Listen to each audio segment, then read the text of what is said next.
की त्यांनी आपले यामागची कारणं मनोगत व्यक्त केली. ही काय सर देणगी वगैरे नाही, देणगी स्वरूपात नाही आहे.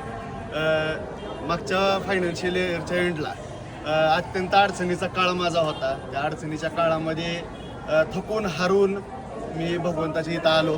रात्रीच्या वेळी कुणीही नव्हतं, एकटा बसलो भगवंताकडे बघत, साष्टांग दंडवत केला आणि भगवंताला म्हणलं पुढच्या वर्षी इथून वरती तू नेशील, इथून खाली तू नेशील. साष्टांग दंडवत घातला आणि म्हणलं आजपासून माझ्या बिझनेसमध्ये 0.5% जे काय नफा होईल ते मी तुझ्या चरणी अर्पण करेन. आणि त्या अनुषंगानं ह्या वर्षी जे काय होत आलेलं आहे त्याच्यापैकी 0.5% जे काय झालेलं आहे ते मी भगवंत चरणी अर्पण केलेलं आहे. हे काय देणगी नाही, हे भगवंताचेच पैसे आहेत जे मी भगवंताला आणून दिलेले आहेत.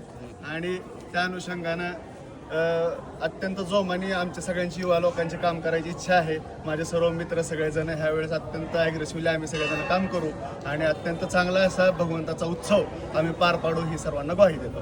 धन्यवाद तुमच्या.